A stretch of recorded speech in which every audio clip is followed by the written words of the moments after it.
This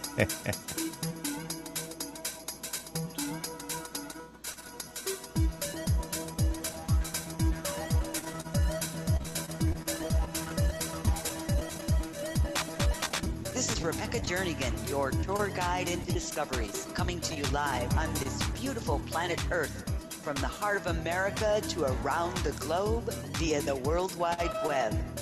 Let's journey together into the realms of the known to the unknown, in search of discoveries, enlightenment, knowledge, and truth.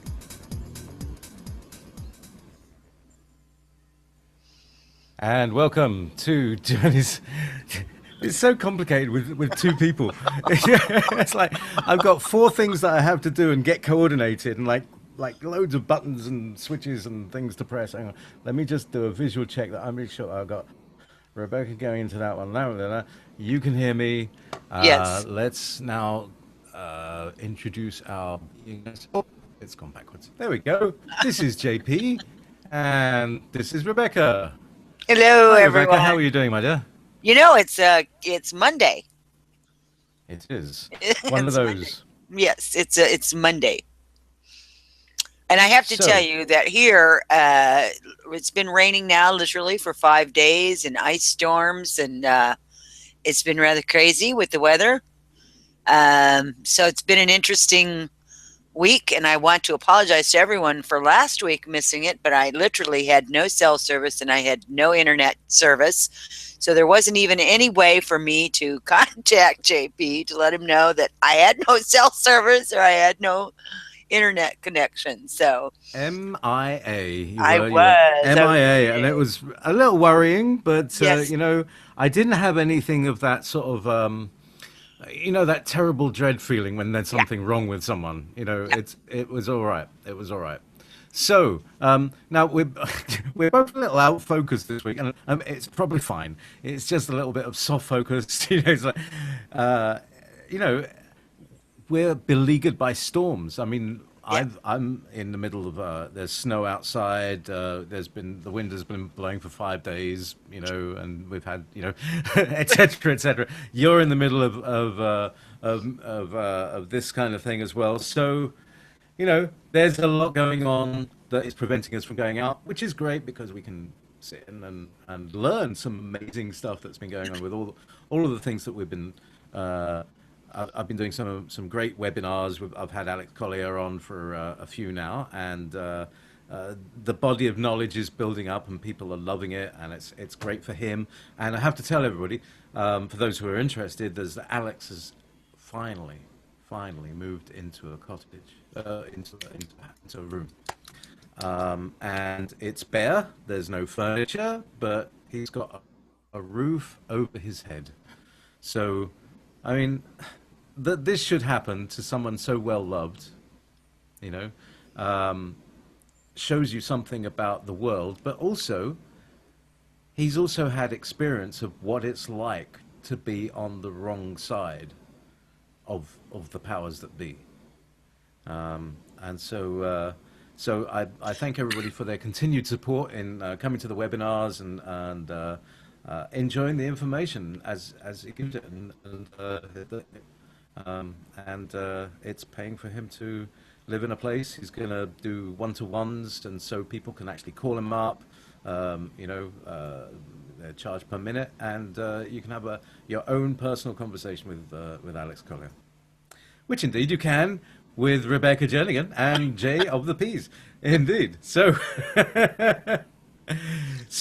having done all that maintenance, thank you very much, Rebecca, for your patience. Here we are on Jay's. Absolutely. Well, I've got some news of my own. I've updated my website. Speaking of information, I've updated my website today because I've had such scattered internet and ability to get on and off, and so today was a good day for me to do that. I've actually posted the live links to the to my Tarot, the Intuitive Approach, so people can now go directly to my website. They can purchase it through PayPal. I will send them a copy of the book as well as the audio that goes with it once I've received their PayPal payment. And the other thing is the Great Revealing is now available for sale on my website. It went up literally just a few hours ago. And it is on that page of the book page. You'll also see where there was people that have read the book, and there were reviews from it. So that's available once the payment has been made. Again, I will send it to you. I haven't figured out how to be able to do that on an automatic thing yet. I'm really a novice at website building with this stuff. I'm really old school. They don't support the software I used to use, so I have struggled a lot with this over the past 5 or 6 years, trying to figure out how to do my website and how to make it so that it's less cumbersome, I should say, for me on my end, because I'm the one that has to send it all out to people once I get it. So do be patient. But I will tell you is that the Great Revealing is worth it. I'm also picking up, going to be doing the second book. Hopefully here, start maybe even as early as next week. It'll be available sometime in 2016. This will be a trilogy on the Great Revealing. And Tarot, the Intuitive Approach, is also something that I built the book based on classes that I was teaching. And I would love to do classes with people once they've received the book and the audio. I need a minimum of 6 students or attendees at the same time, and would be happy to do a live video book and teaching session. It's an ongoing thing, would last a few weeks, several sessions a week, and would be happy to do that if there is enough interest in it. So that being said, that's part of what I've been doing. Also, the shows for Tuesdays and Wednesdays have been moved back to Google Hangouts again. Same venue as what we're using here as far as the procedures are concerned. So that's back on again. So I have a ton of guests that I have in contact with. As a matter of fact, as I'm sitting here, I've had 4 or 5 responses. I've been a very busy person this morning because I've had a whole week that I've had to catch up on that I haven't been able to because of the loss of internet and all of that. So that being said, all of that's good and it's wonderful. And the world, she's moving very, very fast. Time is moving faster and faster. And it's moving ahead at a breakneck speed, in my opinion. The information is coming in for people. It's almost information overload for people. So I want, first of all, is when you hear information, anybody out there listening, stop, take a deep breath, and remember there is time to gather the information and to allow it to sit before you move to your next sessions or series or pieces of information, and make sure you use your discernment. I am asking you to please use your discernment.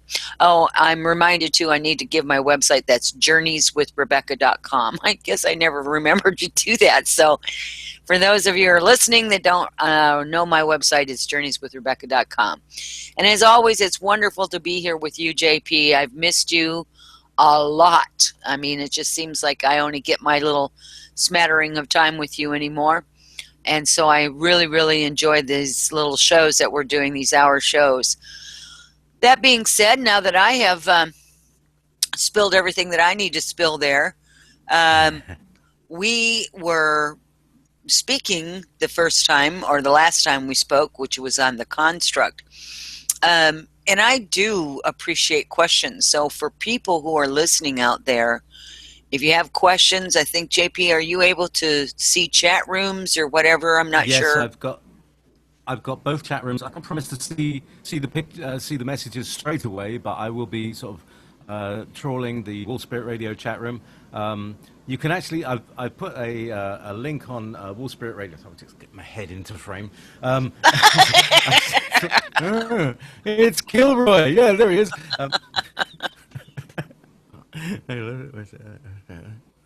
Right, Kilroy was here. Anyway, so I've put a link onto the Wolf Spirit listen page, so you can actually see this. So the chat room will be up there, and also there's a chat room on YouTube. Where are we? Over there. here. So if you're on the YouTube page, go there. If you're on the Wall Spirit Radio page, you go there. If you're on Wall Spirit TV, I don't know how you're getting this because I didn't put it on there. Anyway. Yes, I was there. That's where I went, was Wolf Spirit TV, and there was Yeah, that's nothing where you'd there. And I was expect like, it to oh be. No, no. no. Yeah.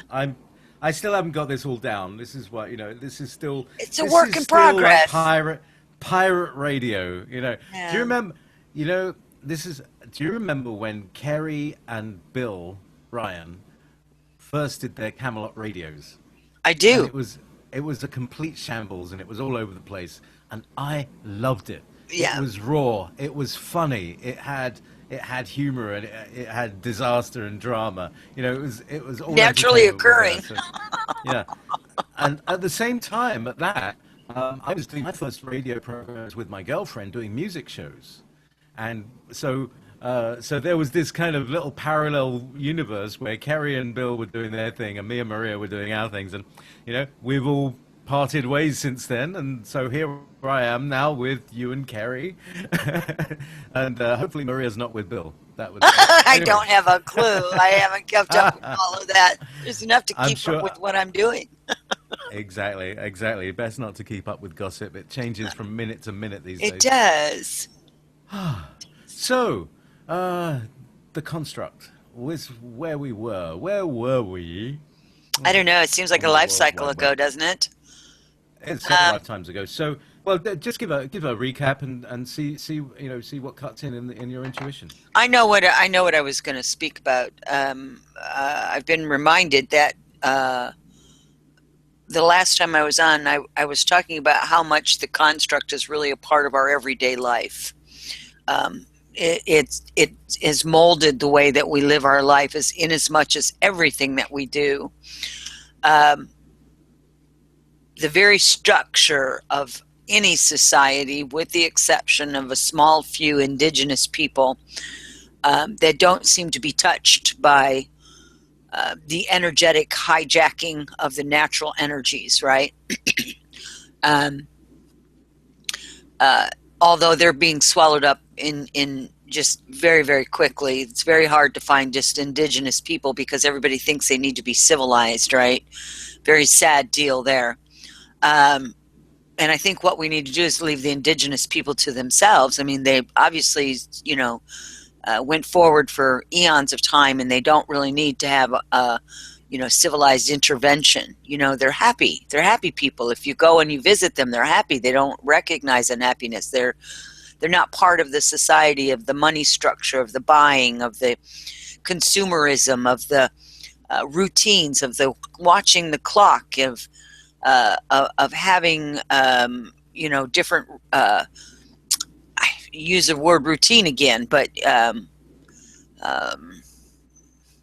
protocols. They're not involved with any of that. They simply live according to the natural vibration of this planet, of their soul, of their spirit.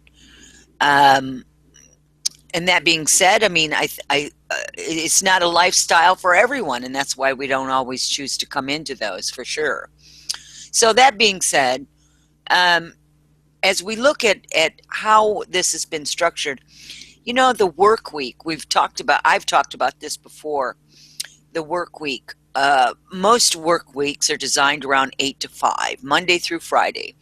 We spend more time away from home than we do in home, because by the time you prepare yourself for work every day, you go to work every day, and then you have the ride home, and then by the time you get home, it's time for what little family time there is, and then you're preparing for your next day at work again. And if you have children in the house, you're preparing them for their work, which is going to school if you are educating your children in a public school system. So we're preparing them for the same type of a routine, the same procedures. And this was very well designed and orchestrated by those that originally set this up. And they set it up because it is an extremely easy mechanism in which to control the behavior of the humans, of all the people here on this planet. So as you look through your day, and I will tell you, one of the things that I did do a long time ago was I quit using a clock. I don't use an alarm clock to get up. It's such a rare thing for me ever use them anymore. I don't use a watch. Of course, I can't wear them. They break on me. I don't even have clocks around me for the most part. I have one, obviously, it's built into the computer system. It's the only reason why I know what time it is. But I've learned how to put myself to sleep at night thinking, okay, I have to be up and I have to be out the door by what the clock says is 6 o'clock in the morning because I have something to do. Inevitably, I will be able to wake up on my own prior to that time without oversleeping because I'm not dreading my day because I have pulled out of the routine of that whole structural process that you have to go through in order to get a job. For most people to get a job, they have to commit to being to work at a certain time, staying for a certain length of time, and leaving at a certain time, and nothing in between there really matters. It's not that the employers aren't they aren't open and free thinking. I mean, people would still go to work, and I think this is probably the issue here. I think people, if given a chance, would still go to work if the job that they were going to is something that they would love. But for the most part, people go to work because they have to put a roof over their head and they need to put food on the table, and that's a human right. It's not it's a God-given right or a creator right or whatever you want to call it. We all have the ability and the right for water, for food, and for shelter. It's unfortunate that in this structure, the way they've structured it, this hijacking of the human protocols, is that it's been relegated that we have to pay for everything. We have to pay for a place to live. We have to pay for the food that we eat, literally just to survive. Or something seems to be very, very wrong with that. I've always thought that that was extremely wrong. You go to work in order to put food on your table and a roof over your head and water to drink, clothes on your back, and yet that's the very nature of who we are. That is the natural thing that we all require. It's not a frivolous thing. It's not like it's not a privilege. No, it's not. It's not a privilege, not at all. It's the right that's of you being on this planet. Exactly. So we have to look at that construct has been so very carefully interwoven, I mean, to the depths and lengths, and for such a long period of time that nobody just really stops and thinks about this. They just simply accept it because that's the way it is. Well, it's not really the way that it is. It's the way that it has become. And, you know, there are people out there that would love to dig ditches all day, but maybe they can't find a job digging ditches. So instead they they flip hamburgers, right? Because they can't find a job doing the ditch digging. And then there are those that would love to be able to flip hamburgers instead of digging that ditch, right? But you can't find anybody, they can't find a job doing that. And, you know, it's also about pay. Let's talk about pay, people's salaries, if you will, their incomes. If you look at the different industries and the different segments of who gets paid, we have teachers. I'm just throwing out, arbitrary stuff here. We have teachers, we have firefighters, we have police officers, we have professors, we have ditch diggers, we have people that make food, we have farmers that grow the food. All these people, right? There are all these different industries, okay? So as you're looking at all of this, you're thinking, now who deserves more money? And why does one that works in, say, a shoe factory get paid less or more than a police officer? Because it's our perception that maybe a police officer's job is more difficult than making the shoes, right?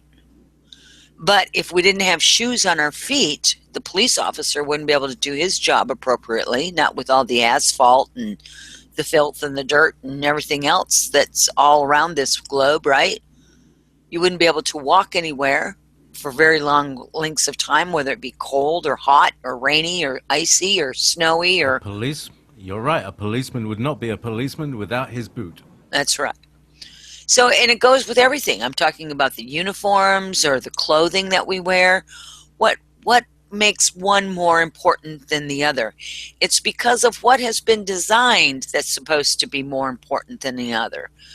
And there's such a disparity between professions and between industries where one thing thinks it's better than the other. There's people that feel ashamed because they say, well, I work at a fast food restaurant flipping hamburgers. Well, for me, I look at it and I go, well, that's an honest living, right? People need food. So they go to these places to buy their food so that they can eat it, because we all need to eat in order to survive, right? I don't necessarily agree with all the rest of it. I'm just using that as a general thing because I don't want to get off on a tangent about how I feel about fast food. That's a whole nother topic. But we have a disparity between that. We have a huge disparity of thinking that a college professor is better than a high school teacher. As an example, we're talking about similar occupations, right? Why is that? Maybe somebody had more money in their family and therefore it allowed them more privilege, and I will use that word privilege, to be able to continue their education, whereas the high school teacher or the grade school teacher or the elementary school teacher wasn't able to complete theirs because they needed to go out and earn a living, right? But does that job of the teacher and the professor, who says that one is better than the other? The high school teacher or the grade school teacher may be more qualified to be a professor due to their intellect or their ability or their knowledge, but couldn't pay for that privilege of having dean or professor in their title. It's part of the construct. That's what divides us. We're divided by our title, our job titles, what we do for a living, by the different clothes what we wear, whether you buy them at a Walmart store or a discount store, whether you buy them at a high-end Neiman Marcus store. People will look at you differently depending on what kind and what quality of clothes that you wear. That's very carefully designed through the construct. It's about dividing and conquering. And never more have we been able to see that more in this world than we are now. And I'll talk about the other side of this, because this is the negative side. But there's always a positive side, because we live in duality, right? So the negative side says, Jaypee, you bought your boots from, this discount store, and I bought mine from a high-end store, so obviously I'm better than you. So that's the mentality, that's the idea behind the disparity between, okay, we've got professions, now we've got our clothing and what it looks like, and then we've got fast food restaurants, and then we've got 5-star restaurants. There's some people that have never eaten at a fast food restaurant, and yes, it's true, there are people that have never eaten a box dinner. They don't know what it's like to be hungry because they were born with lots of money or their family had lots of money. So it's the money that separates the people, their ability to purchase things or things that they need. And then we weigh and balance that against each other. We get to the point where we really do judge what somebody looks like and what somebody dresses like, where they eat, what they do for a living, and the list goes on. Where do you live in the neighborhood? Oh, so you live in one of these, or oh, you can't afford a house, so you're renting a place. Oh, so you live in the big mansion on the top of the hill. Everything is about disparity, about separating us out from each other. That's what the construct did. That was the point of it, which is to allow those that understood how it worked. So we're talking about more highly technologically advanced beings that controlled what it was that was being, I guess we're going to say being created. It was a way of life that was being created. Now, it just didn't happen overnight. The slavery began in the very beginning, in a sense. If those of you who are familiar with Zecharia Sitchin's work, if you go in and look at some of the first of his books, he'll talk about the slave races that were created in order to do the mining. Now, there's more to the story than that, but I'm using this as kind of a first step guide here because it gets really heavy, it gets really involved. So for this conversation, we're not going to get quite that heavy and quite involved. This is just a place for people to start. When you go in and look at them, you look at the pages and the pieces of information, you will be able to see that these slave races were created right from the very beginning. We were all part of the bigger picture because those that used this technology against us and also fortified the artificial sheathing is the word that they used of the natural energies to be able to manipulate it and to manipulate those who were present on this planet. It becomes an understanding that were in a sense born into this slavery. Even those that we think of in this day and age as say, well, we'll talk about the Rothschilds and the Bilderbergers and whoever else may be out there. And there's a lot more out there than that, just that, guys, but that have controlled the world's finances and has continued this barbaric and unsettling way of life for most of us. They're being just as used, even though they don't think they are, because those that created this kind of construct are the ones that are really in control. They really are. They have been. Let me reframe that. They have been. Because the construct itself, and I'm going to I'll reintroduce this idea again, when it was actually created or built, its idea and premise wasn't that it was to be used the way that it is being used. Its idea was as a support system, and it was kind of left alone. And then there were what we call the galactic wars and the wars, et cetera, and so forth. Those came along. Those beings that saw this, and they began to utilize the energies that were present here on this planet, which it's happened, by the way, in other planets, but we're talking only about the Earth right now. When they decided that they were going to usurp it, they also understood that this construct was really only here based on a period of time, and it doesn't have like a time capsule in which the effects of it will end on a certain day at a certain time. They knew that it wouldn't last forever only because of the shifting and the changing of the solar system, of the galaxy, of the dimensions, of all of it, of how we move through time and space, this planet as well as the entire solar system. They knew that they couldn't account for every shift and change that this planet would undergo in order to keep the construct in a solid form, in a solid manner, in the same intensity, that eventually it would degrade because of the shifting and changing. And because the original creators of it kind of, in a sense, and I'm only using this as a guideline here, in a sense, abandoned it in its natural, beautiful form, it's been allowed to decay because it's also being overused. And you can see that in the way that things are literally, and they have been over the last 100, 150 years. We're just moving, like I said, at a breakneck speed here. We're watching chaos and to the point of almost madness happening on this planet, because there's a lot of other beings out there that have also decided they were going to jump on the bandwagon and try to manipulate the humans that are here for their own sake. So there's a lot of pulling, pushing, and if you will, I want you to think of it as a guitar strings, right? And there'll be 2 or 3 people pulling on these guitar strings. Eventually those guitar strings, after so much pulling and pushing on them, will break.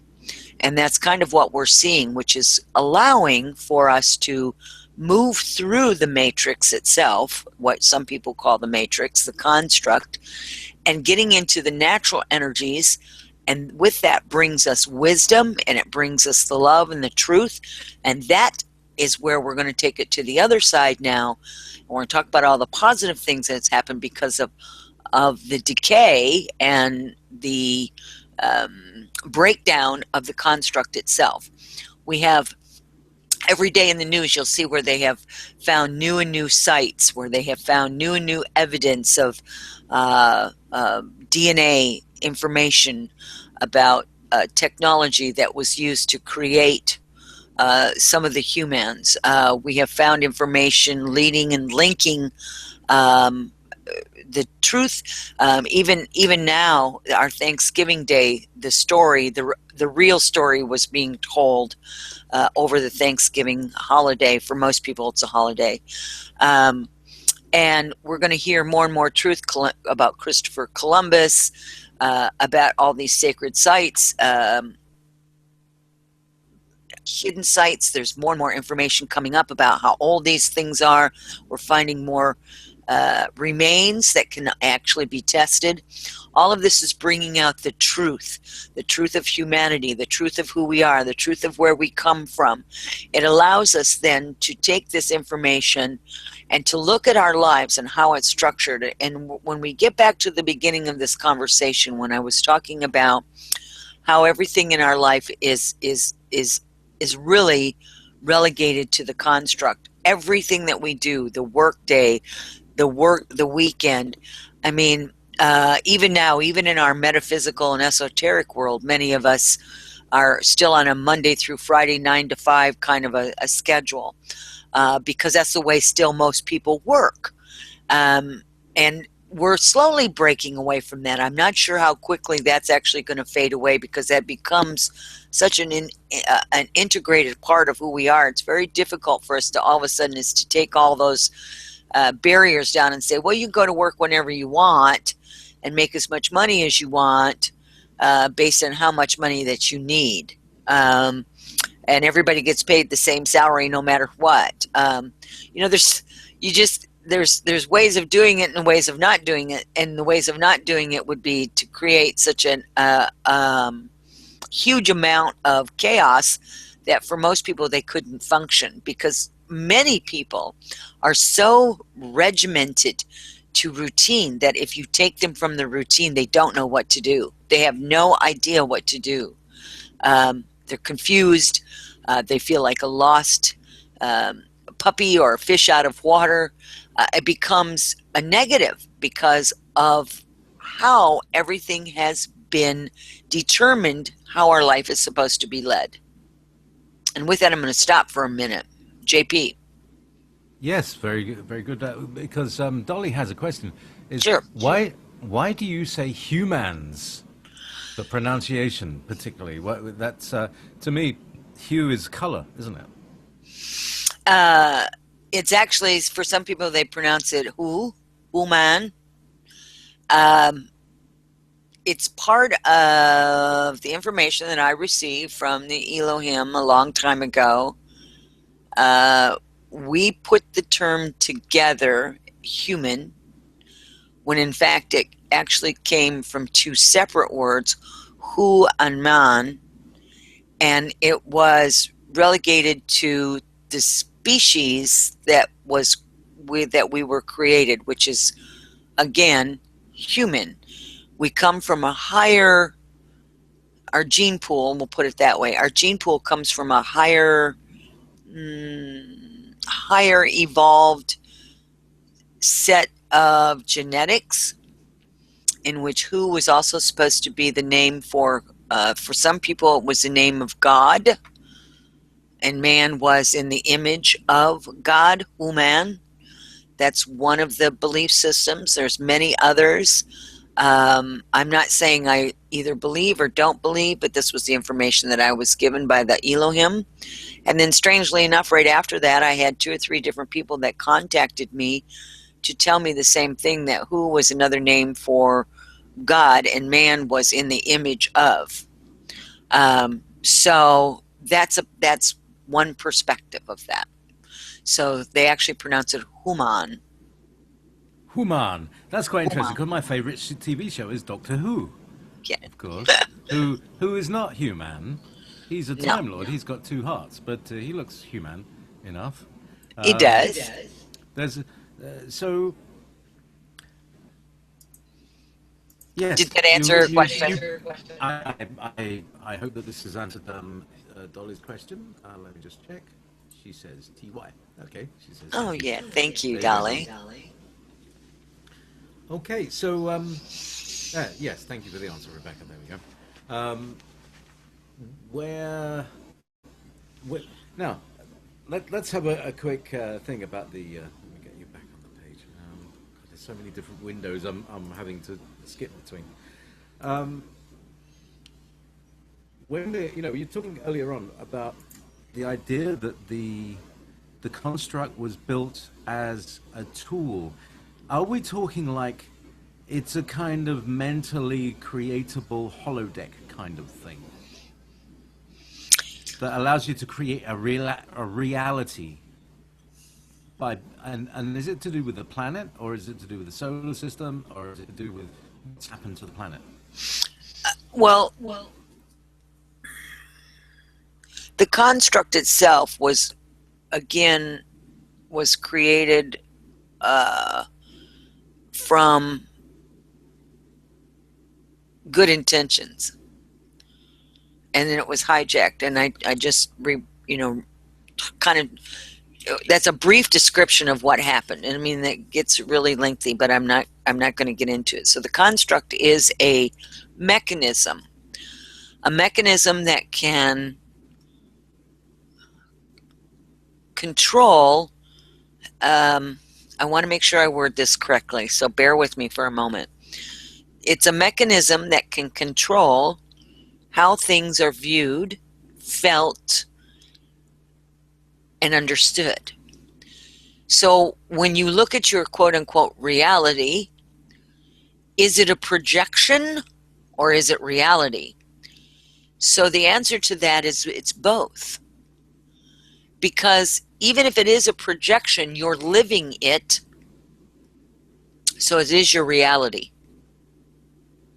So if you want to call it like a holodeck, in a sense it is. But when you look at it, when you look at the holodeck, obviously we're referring to Star Trek stuff, right? When you look at the holodeck, when somebody is in there in the holodeck, it's real to them.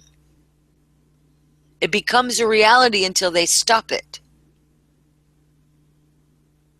Make sense? Computer, end program. Correct. I've tried that a few times. It doesn't work.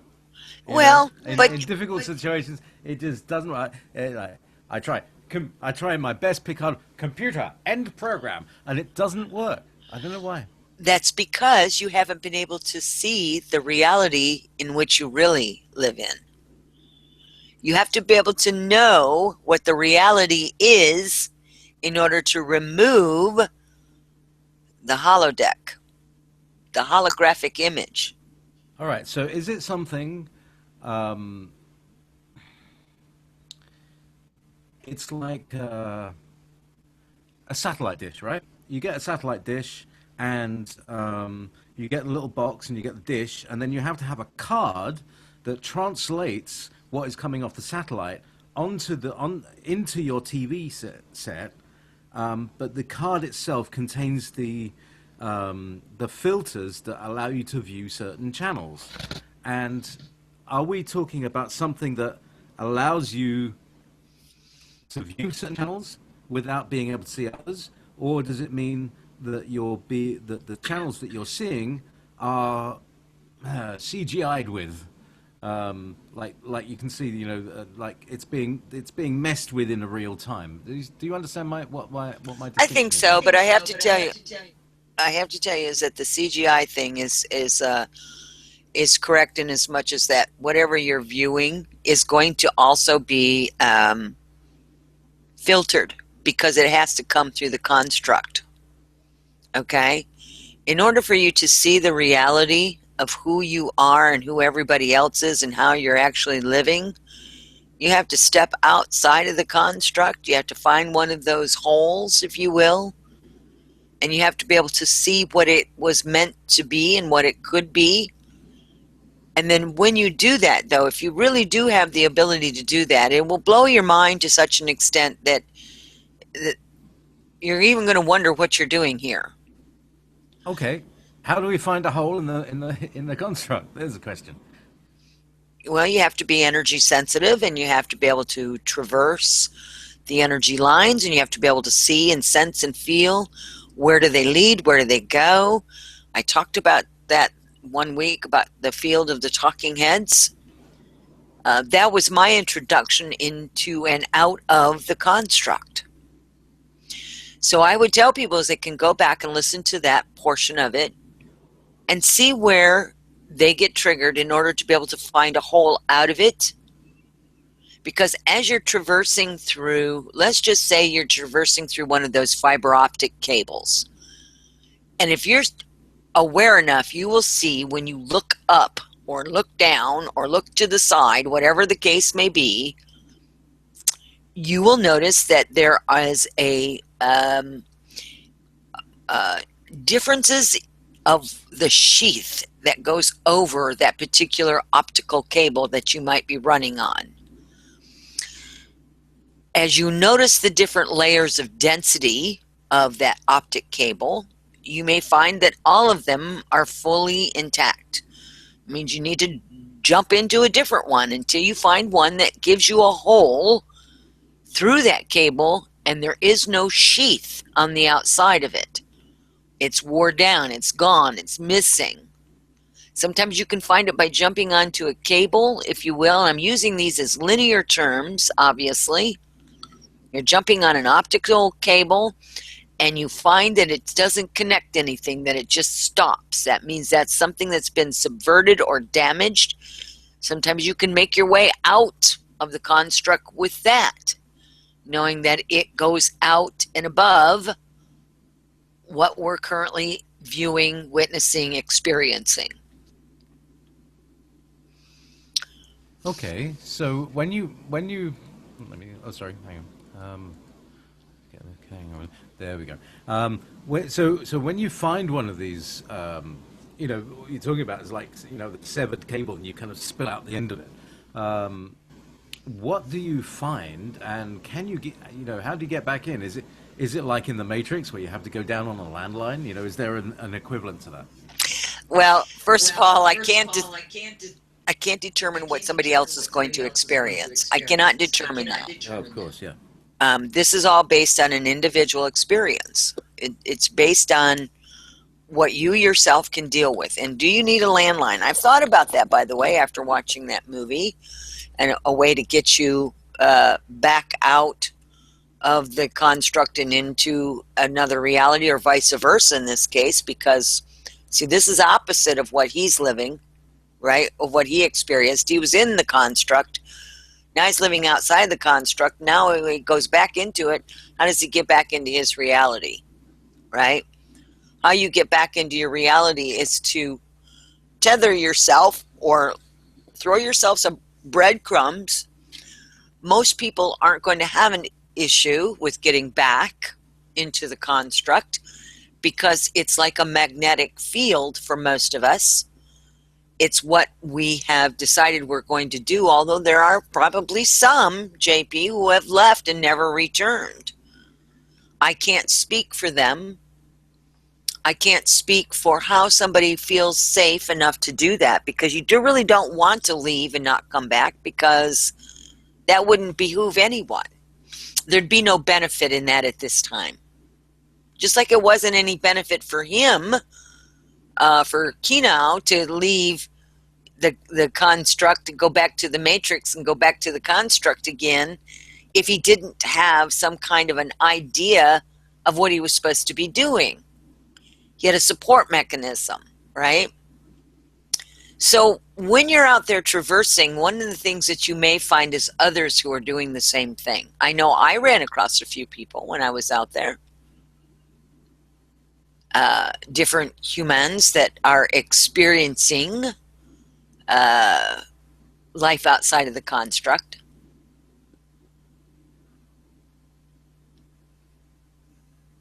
Did that answer your question? So you leave breadcrumbs. The breadcrumbs are frequency tags Hmm. or symbols or things like that. Is that correct? Something that would mean something to the individual. Some people are very attached to the idea of a cord or a rope or um, uh, a certain. I've got it right there, and I can't quite get it out. I can see what some people are doing. It's kind of like they can look back and they throw a lasso out, and that lasso holds on to a post. If you want to look at that way, and then they can, it's like a tether system. So they can go out and explore, but yet they can turn right around and come back. But it is a frequency. Some people can do it through music. Some people can do it through light and sound. Some people can do it through sensation, feeling. There's not a right or wrong way because we're all so individual. We all will resonate with different different ideas, whether it be, sound or feeling or sight or all of those, right? So So, go ahead. uh, so yeah, we now start 10 minutes to the end of the show. Let's have a look here because Dolly's very concerned about going out and never coming back. So, but if someone doesn't come back, she asks, how do you know they're not where they need to be? Their behavior will change because their physical form usually will stay behind. And a lot of times they will have issues in which and I'm not talking about necessarily you and me, but I'm talking about society as a whole, may describe as a mental illness or a break or something of that nature. And it'll be uh, like an overnight thing or an instantaneous thing. It's not something that they will have exhibited beforehand. They will just all of a sudden become different. Usually they become removed, and you do that by I know people out there have seen people that do soul retrievals, et cetera, and so forth, all that kind of stuff.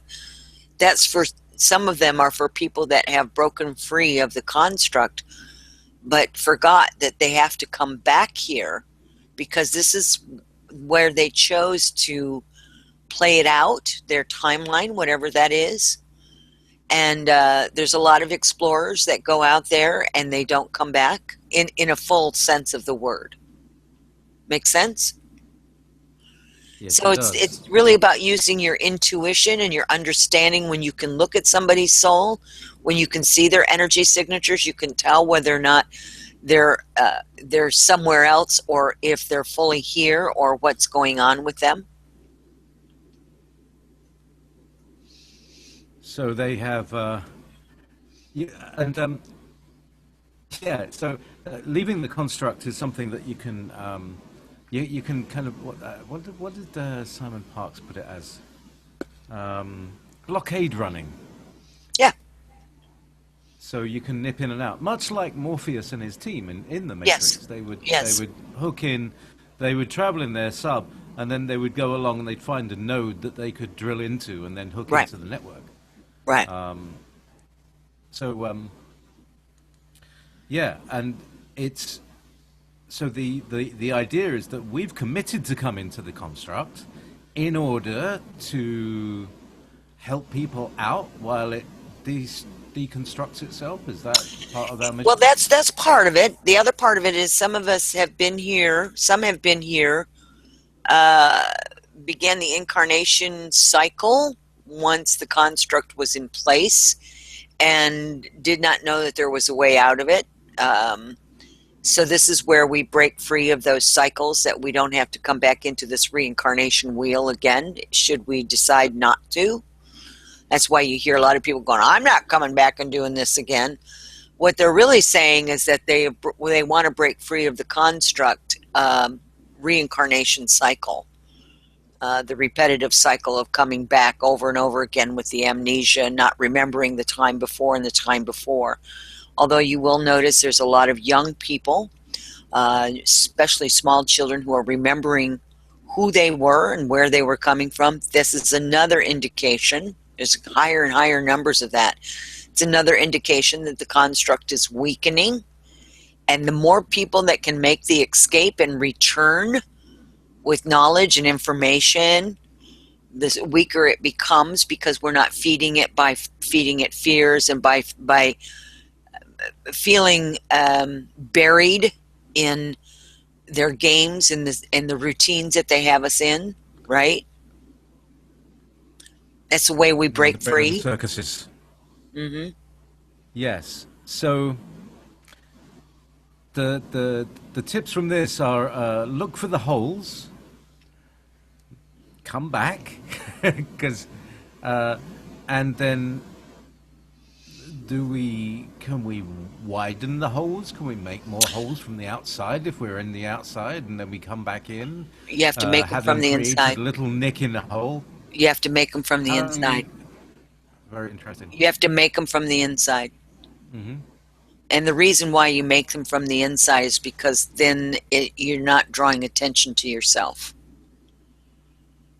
Because people are zipping up and down on these energetic lines all day, all night, every day, every night. Billions of people on the planet. And your thoughts will take you different places. People that are meditating, people that are doing all kinds of, activities are running up and down on these energy grids. I mean, it's part of our existence, right? That's our mental energetics that are connected to all of this. This is why we become routine and we become accepting of everything. It's because it's a part of who we are. We're connected energetically to it. We're connected energetically to this planet. So this construct is a shroud around the planet in a sense, okay?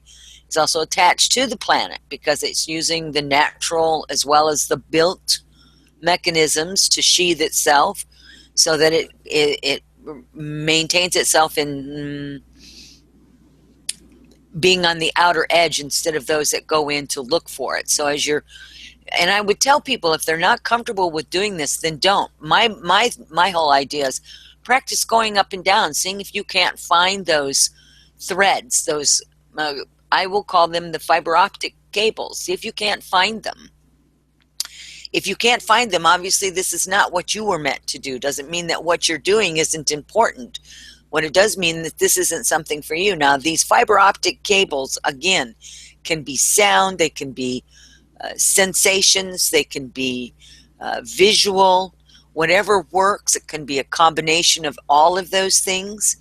But I would suggest people going in and out and looking at that and seeing what they can see about the sheath, see if they can feel that density or the places where it's very thin or it's not there at all, or the places that are no longer connected anymore.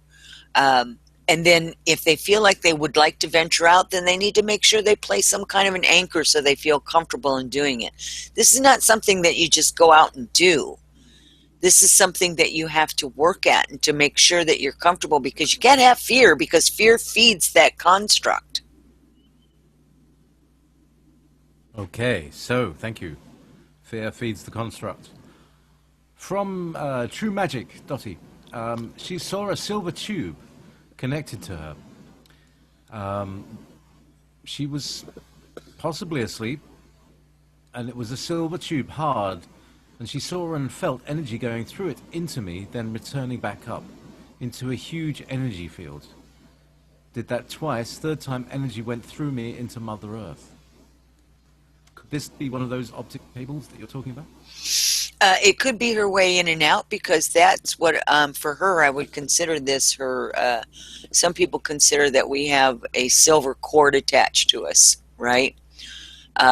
This may be something that is part of her, is the silver cord. And because she went into an energy field, what I would suggest for her to do is to go back and see if she can't get out in that energy field, to see if that energy field feels like it's positive, or if it was coming from a manufactured facility for energetics. But in any case, I feel that it was positive and not a negative thing, especially going back into Mother Earth.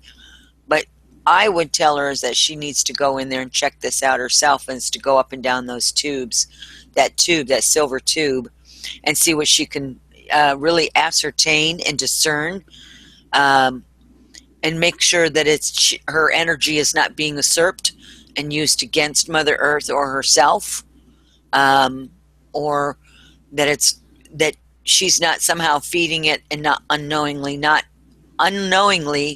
understanding what's going on. Yeah, she felt love, she says. Yeah, and I felt like it was good. But again, I think she needs to do the work. I do the work. I double check everything just because it feels good. I always have to go back in there and make sure I go in as deep as I possibly can to make sure that I'm not being used in some way that I don't understand. That's great. So, I think we're coming to the top of the hour now, and I'd like to thank you very much for joining me on this journey again as we as we journey together from the Yes. unknown internet. We'll hopefully be back next week. Nothing is a given anymore. Nothing can be predicted. There are no guarantees At all. no instructions. No. No. No. No. Certainly no instructions. And, sometimes, imagine receiving a flat pack IKEA thing, in the post without the instructions. That's what we have to do. Yeah, we got 23 of these little screws. Interesting. So, let's run the little... There's the thing. I want to thank everyone, too, for joining us. And hopefully we'll be back next week. If you have questions, that'd be great. If not, I'm going to try to get some more topics. Jaypee, you and I will get with it and see where we want to go with on the construct next. Okay, so here you can do your talk over. Here's your outro tune. Oh, yes. So until we meet again, where will your life's journey lead you? Many blessings, everyone, and good night.